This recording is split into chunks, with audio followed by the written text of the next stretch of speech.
G'day expats and welcome to another episode of Expat Chat, episode 20, joined with me by my friend and colleague James Ridley, who's the Managing Director for the APAC region. My name is Brett Evans and I'm the Managing Director for the Europe, Middle East and Africa region for Atlas. And g'day James. G'day Brett, how are you going over there? How's the summer in UAE treating you? Yeah, mate, I think we give up complaining about it. At the end of the day, we live in the desert, so it's going to be hot. Yep. It's just a matter of how hot does it get, but we haven't quite seen the temperatures on the dashboards yet with the fibre in front of it, but certainly in mid to high fours, that's for sure. So you just get on with life, living life in the COVID world, and things are sort of trying to return to normal in a new paradigm of a pandemic. Yeah, that's right. I think it's nothing's really changed, I suppose, back here in Australia. You've obviously got Victoria not really under control at all, which is pretty much, as I said before, the second wave beginning in Australia, and then, an important period we're about to go through. Brett, before we go on, we should probably do that general advice or personal advice disclaimer. I'm going to get that jingle going, but pretty much long story short, anything you hear, see, or learn from this is for entertainment purposes and should not be construed as financial advice. Absolutely. So I suppose getting back to it, Australia, things are still progressing. Second wave in Victoria at the moment, sort of going through, and I think at the moment we're just treading carefully. We're going through an unusual period right now, obviously over the next few months, where we're just sort of transitioning into earnings season. We'll cover that pretty quickly on a bit of a market update. And I suppose the other topics we're just going to talk about today is dispelling some Australian expat myths as well. Things you hear in the traps, barbecues, those sort of things. A bit ridiculous, some of the things we hear some doozies, don't we? Yeah. So we'll put some of those to bed.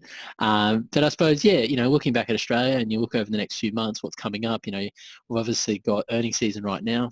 So we're going to get a good idea of what's going on and what's been going on, both out of Q4 for Australia and then Q2 for obviously the US. We note that some of the shares over in the US have taken a bit of a hit because earnings has been hit, which makes sense. So we'll see some pullbacks, which is normal. And then outside of that, US federal election coming up. We've got the Australian budget. I'm not sure. Do you reckon that's still going to go ahead in October, or do you reckon they're going to... I think they have to. They have to provide some sort of guidance. They have to, so at least provide a bit of a roadmap just for confidence. Yeah, okay. I wonder what way they're going to go. I mean, I know they want to try and free up capital for individuals, but making tax cuts when they've just sort of pushed out, what is it, $1 billion per week? Is that what they're doing? Costing them $1 billion per week. I think at the moment the bill's $186 billion.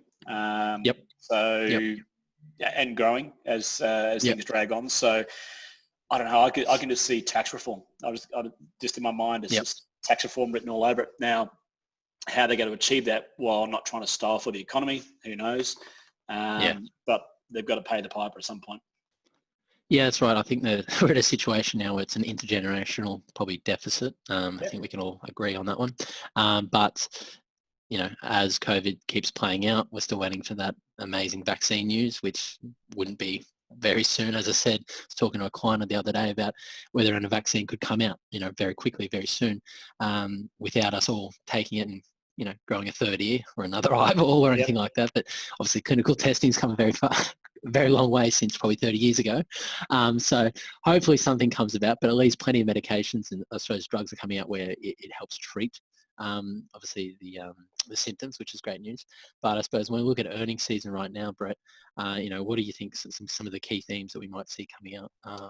Look, I think last night, so today's the 29th of July, last night we saw both McDonald's and Starbucks deliver some pretty average results, which is what was the main catalyst that brought the US back. McDonald's down 30%, even though people are using drive-thrus and all sorts of things. And I think that's a pretty good, I always said, what's happening at the till? There's one thing for the Fed or the RBA to release cash and try to inject it. But if that money's not flowing through the tills of Main Street, as opposed to Wall Street, we've got a problem. And if we look at the ABS chart pack, they release their data every month. The rate of savings in Australia is 5-6% now, coming up from a base of 1. And people are socking money away. So I don't know. I just think that I'm not expecting the best numbers coming out of the Australian reporting season. On average, the market's expecting a 25% fall in earnings per share. And obviously in some areas it'll be zero. And like the Coles and Woolworths, they'll actually have a probably earnings per share accretion. But in other areas like Qantas, it'll be down 100% or 200%, whatever the number may be. And then, you've got in the middle. So it's going to be interesting. I think the big thing coming out of all this from my point of view is going to be guidance. It's going to be what are the CEOs saying? Are they saying, we've got this, we've got it under control, here's the number, it's bad, but in 12 months' time, 24 months' time, we're good. For those companies, will be rewarded. For those companies that, are unable to provide guidance, I think they'll be smashed. Yeah, absolutely. And I think companies that obviously won't be providing guidance are those ones that have been significantly impacted. You look at the travel industry and I suppose tourism.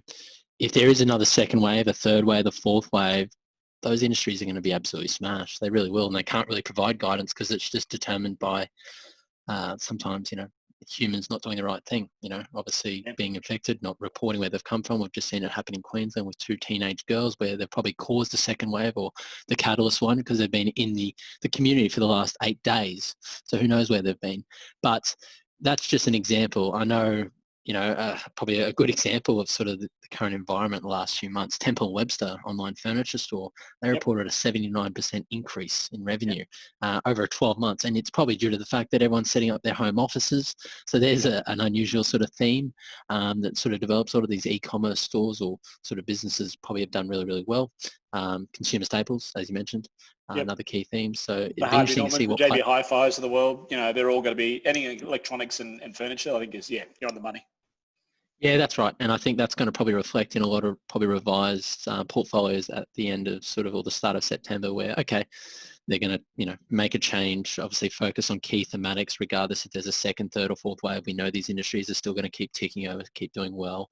And that's sort of the approach that many will take. So that's good. It'll be interesting to see what comes out about it. I think we're all looking forward to earnings season just so, like you said, we get guidance from CEOs, or if we don't, then it means, a lot of people are going to flock out of those type of shares. Yep, definitely. And I think, to me, it's what's happening at the coalface. At the end of the day, for the last 3 months, we've been hypothesizing and reading the tea leaves with respect to COVID numbers combined with potential of vaccine combined with this. But, this is going to be the real meat on the bone when it comes to how the pandemic is affecting the Australian economy and the world economy too. That's right. Figures don't lie. And I think we'll probably, August is going to be one of those volatile periods, which is expected, but it's also going to give clear guidance going forward in a sense, what, key themes are developing. But let's move on from that. We can always talk about market updates for too long, to be honest. Yeah, that's right. Dispelling some expat myths, I've got a good list here, and it's probably just key ones that we always hear. We're always doing those consults. First one, transferring money back to Australia. Can it be done? Is it illegal? Is there an entry tax? Why shouldn't I? Why should I? All these sort of key questions come about, but can I transfer money back to Australia? Are there issues with that, Brett?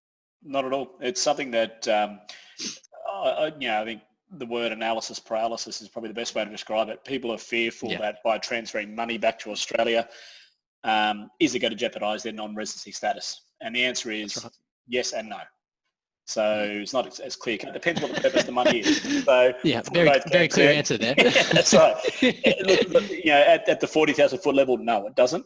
As long as there's a purpose with the money. If you're transferring money back to pay for a mortgage, if you're transferring money back to pay school fees for boarding school, if you're transferring money back to invest, that's fine. As long as there's it maps to something on the other side, there's an offset. That's fine. If you're transferring $100,000 back to Australia and plonking in a CBA account getting no interest at all, then look, it may raise questions, but that solely won't be the catalyst to classify you as a non-resident, but it may open you to further scrutiny by the ATO as to what you're doing. So long story short, yes, you can transfer money back to Australia. No, it won't jeopardise your tax status as long as you're doing something with it that is applicable. That's right. And remember, as a non-resident, transferring, cash back, there's obviously going to be a foreign currency gain or loss depending on where you're residing. And, that's not taxable. Cash, transferring it back, it's not a taxable transaction either. We don't have that kind of entry tax or anything like that. I'm not sure if any countries do, to be honest. So there's no issues there with transferring it back. But as Brett said, giving that cash an active purpose, investing it, putting it into a mortgage offset account or the principal components, using it for something, buying a house, all those sort of things. So there's, I suppose, myth one. You absolutely can transfer money back to Australia. Going to dovetail on the back of that, consider using a currency platform rather than bank to bank, because don't get raped and pillaged by the banks. Yeah. Oh gosh, I think we had to do a transfer the other day, and I think it was what was the spread, 8 or 9% from an unknown Big Four bank. Yeah, Oh, it was. Couldn't believe it. I know. Yeah. Anyway, take your medicine. That's right, raping and pillaging, as you said. Okay, $10,000 transfer. This is a good one. I like this one. This is it is unusual. I've got a funny story about this one. Okay, you go. I remember a long time ago, a client said, "Oh, I've inherited some euros from an offshore from a family member, and it's 80,000 euros. I'm thinking about bringing it back across the border in cash. Do you think there's going to be any issues with that?" I just said, "What's 80,000 euros cash?" I said, "If I pulled you up at the airport and pulled open your bag, and you had $80,000 cash, how do you think that looks?" Are they Greek, by any chance? I know all my Greek clients love cash. Yeah. I was like, "Do you think that seems suspicious?" I said, "What's your intent going to be when you put it on that customs card? Are you carrying any more than $10,000 cash? Yeah. How are you going to react?" Yeah. I think that's probably maybe a little bit where the $10,000 amount also comes from. It's that, and probably something to do with Austrac. But Brett, what is this myth at the moment, this $10,000 amount? So look, the $10,000 rule only applies to two scenarios. A, bringing cash in or taking cash out of an airport, and B, walking into a bank and depositing it into an account. So in terms of online transfers, you can transfer $1 like you can transfer $100 million. They will look at everything. So Austrac is the Australian government body that monitors all funds flows. Yes. And days gone by, people probably got away with transferring $9,999 because the facilities weren't there to monitor it. Now they watch from $1 up. So if you think you're trying to avoid scrutiny by transferring $9,999, guess what? You're going to have more scrutiny than someone who's transferring $500,000 back, because no one transfers such a obtuse amount. It's just, it's just you're just putting a big target on your back, saying, "I'm trying to avoid something." Probably multiple times as well. It's like, exactly. I'm being very, very sneaky every month. It's $9,999. It's like, it's going to look a lot more suspicious. Expats need to understand it's a data-driven world. There's algorithms out there monitoring everything we do, and if your transfers map to that of something that is nefarious or you're trying to avoid something, guess what? It can be the smallest amount, but you will get scrutinized. We always talk to clients that when you're managing your money as an expat, the best place to hide is in plain sight. So don't adjust things to sit in the grey area, because that's just going to bring scrutiny on yourself. If you have to transfer $500,000, transfer $500,000. Put the appropriate description in the tag saying mortgage repayment or investment or whatever that may be. But don't try to be more clever than the people who do this for a living, because they're there looking for anti-money laundering, counter-terrorism financing. They know all the tricks in the trade. They live it on a daily basis. So if you think you're clever, you're not. Yeah, absolutely. So, I mean, a myth busted, doesn't matter the amount. Don't try and sort of do it in a way that looks a bit suspicious, as we said, rather than use there. But I mean, obviously, going back, can transfer money back to Australia, give it a purpose. There's no one or correct amount. It doesn't matter. It's just, getting it back into Australia and then using it for a purpose. So that's fine. Another myth is I can't contribute to super as I'm an Australian expat and non-resident. Yeah, this is a favourite. This is a favourite of the offshore advisors in my neck of the woods here in the Gulf. So to try to convince you to sign up to these Isle of Man offshore bonds, they'll say you can't fund your retirement. You have to lock your money away for 10 years and pay us 6% per annum and have absolutely woeful investment performance. Yes, you can contribute to super. Super is agnostic to residency, whether you're a resident or non-resident. Caveat excluding SMSFs. If you're a resident or non-resident, you're taxed at 15% on capital gains, or 10% for assets held longer than 12 months, and 15% on income, whether you live in Sydney or in Shanghai. So yes, you contribute to super. The contribution cap limits are still the same. The allowances are still the same. Everything is still the same. But I'll hand it over to you to give you a little caveat on the SMSF side, though, because that is one exclusion. That's right. I mean, and just factoring that out a bit more about the offshore advisors, when you look at the residency tests, one of the secondary tests does mention super or superannuation, but it's only for Australian government employees. There are secondary overseas, such as individuals, that might be obviously a part of the Australian Defence Force, sent overseas briefly, those sort of things. They're still going to be a normal Australian tax resident because, based on that criteria, they are still being treated under obviously those tax residency rules. So yes, superannuation agnostic, SMSF is completely different story. So self-managed super funds, in order to maintain one that is still complying, central management control needs to be maintained inside Australia by a normal Australian tax resident, as well as we must make sure that we don't breach the third test, the active members test. Now, if we have an SMSF and we are residing overseas and we're non-residents and we've been doing so for a few years, then I would recommend you reach out to an accountant urgently and maybe look at options of either not necessarily having to wind it down depending on what you've got in there, but maybe looking at adding an enduring power of attorney. That's right. Yeah. Making some movements in the background depending on the trustee as well, and looking at enduring power of attorney. And, if you've been actively contributing to your SMSF whilst you've been a non-resident, then likely also, exactly right, you've likely automatically breached the active members test, and you should stop in case that you do eventually get caught out. When we breach the active members test, it means we are contributing, we're a non-resident, we're the ones that are, I suppose, from the central management control point of view, we're still pulling the high level sort of strings, investment decisions, those sort of things. The overarching control. That's right. And then active members test, that's when we are, I suppose, doing ad hoc contributions to it. We're still signing off on things rather than enduring power of attorney, day-to-day activities as well.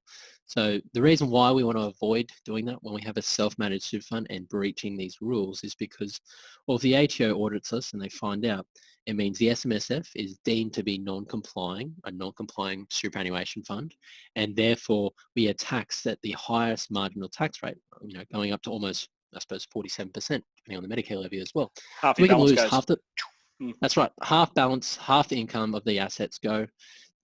Only in extreme circumstances will they give you relief and say, okay, well, you need to wind it up within 12 months. An example, terminally ill individual had about 18 months to live, and therefore they provided that individual with relief on obviously having to wind it up and taxing and those sort of things. So if you are running a self-managed fund, you're unsure whether you're breaching sort of your current rules around central management control and the active members test, reach out to either us or a good sort of SMSF accountant, just so we can go through it with you about your alternate options. But yes. And just to clarify too, a lot of people do have confusion as to whether they do have an SMSF or not. Yes. You will know if you have an SMSF. If you look at a statement once a year and delete it, you don't have an SMSF. If you have ongoing reporting requirements, you're signing off as the trustee, all these quite high level stuff, then you have an SMSF. So for those out there who are concerned that they may have an SMSF, if you don't know, you probably don't have one. That's right. I mean, a lot of people that have sort of those platform super fund accounts that sort of can make investment decisions commonly will refer to it. Oh no, I have a self-managed super fund. Well, it's pretty common that you probably won't. You'll be lodging a separate tax return. You'll be signing off on things. You'll be getting on the ASIC portal, doing trustee minutes. Yeah, that's right. So you'll know if you have a self-managed super fund. It's very rare you stumble across someone that doesn't know. Yep. So, that's, I suppose, super in a nutshell, that sort of myth. You can contribute to super, your traditional retail super funds. If you have an SMSF, I would caution you and reach out to an accountant or us just to verify whether you're doing everything correctly there or whether you're actually in breach. If you are in breach, stop what you're doing and, look at some restructuring advice around that. Okay, moving on to the next myth. I suppose, what does it take to be a non-resident? I've heard some really unique things off the back of this, in terms of timeframes overseas. You've always got the 183-day rule, and then I've heard 5 years, 7 years, 3 years, 10, 12. Obviously, what does it take to be a non-resident or declare us as a non-resident? Look, essentially at the 40,000 foot view, it's severing ties with Australia. At the very much, you jump on a plane, you pack up the house and you move the whole family over. And you're not maintaining a daily existence in Australia by virtue of, having an ongoing lifestyle there. Yeah, you can come back for holidays. Obviously, the 4 tests for residency, resides test, the domicile test, the 183, and as you alluded to before, the Commonwealth Super. Most people pass the resides test because that's where you live.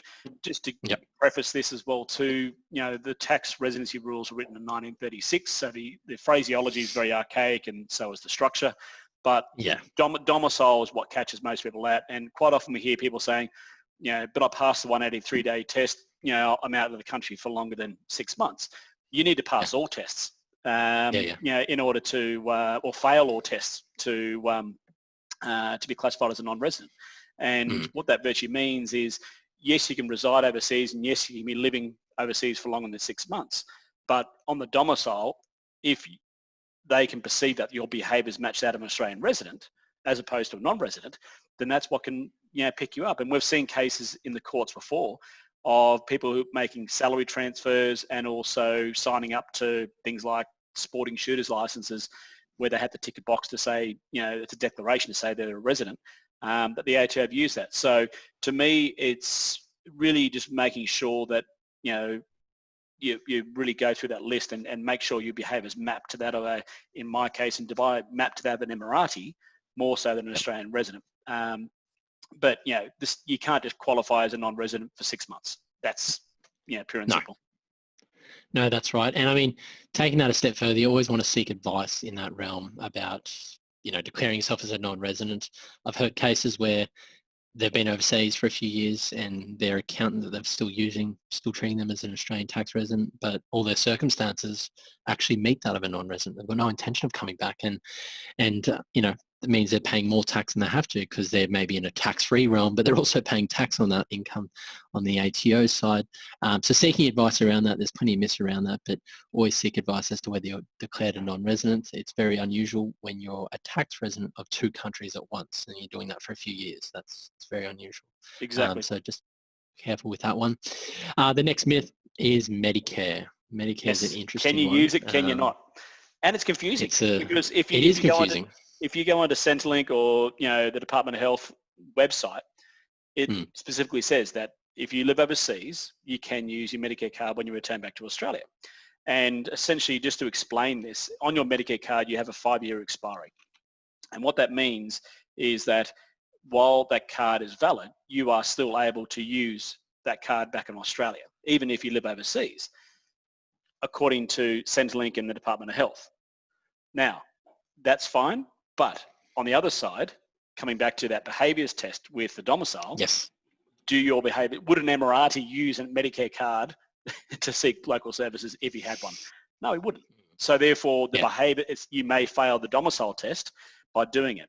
I think in today's day and age with data matching and the fact that Centrelink's connected to the ATO and Department of Immigration and it's all linked up, if you've been getting away with it in the past, then lucky you, but I don't think it's something that people should really consider going forward. Yeah, I mean, because we're talking about Medicare, I might sort of toe in the next one, which was through this whole COVID-19 period, a lot of Australian expats, doing the early access to super through MyGov. Surely that's going to look a bit strange when we've been a non-resident for quite some time and we're accessing super early and using the MyGov system and those sort of things. It's going to be interesting to see what the figures come out, but I dare say that might cause some upsets in the future. Look, I think, the people who are going to get caught out, and now thanks to the Common Reporting Standard, which is a global data sharing initiative with 146 territories and countries, including all the tax havens, BVI, Panama, they're on there as well too. To me, if you're an expat and you've claimed the early access to super, yet you haven't been able to classify or qualify under the eligibility requirements, which for most people it's a 20% reduction in salary. The ATO is getting your bank statements from, if you're in London, from Barclays, if you're in Dubai, Emirates NBD, if you're in Hong Kong, HSBC, all that information is going back to the ATO anyway as part of the CRS. They may not catch you today, they may not catch you tomorrow, but they can go back after 4 years, up to 4 years, and go back and say, hey, James, you're in Hong Kong, you claimed early access to super, even though the explanatory memorandum doesn't preclude non-residents, your salary didn't go down 20% because HSBC told us on these statements. That's and right. you haven't got a leg to stand on. And sticking your head in the sand and go, when? That wasn't me. Like, you're right. You don't have a leg to stand on. The ATO will come after you, and maybe that might cause more questions. Oh, hang on. Well, if you're doing that, maybe you haven't been an Australian tax resident. Maybe that, low tax environment income you've been receiving, maybe we should have a closer look at that.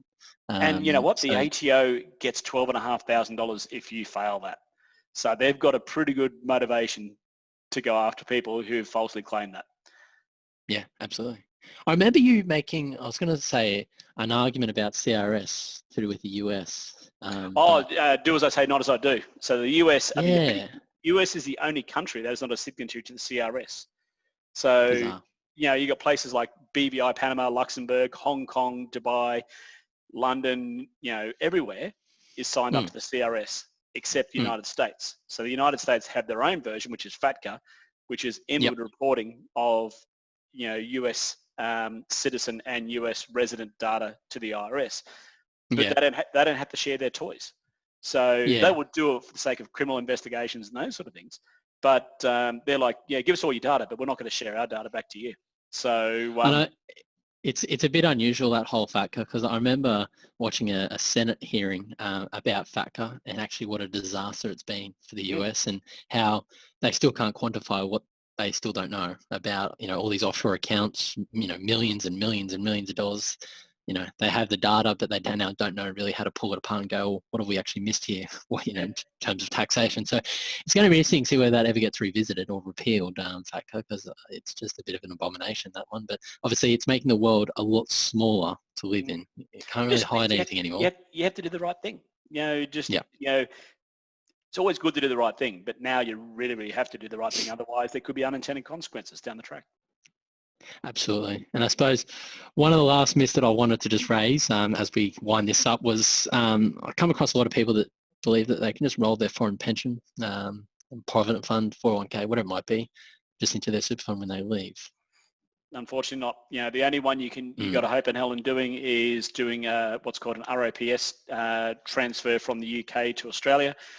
And even then you have to be 55. So if you are not over the age of 55 and a resident of the UK with a UK pension, there is no rollover facility. Even with that, you're still limited to the annual contribution caps.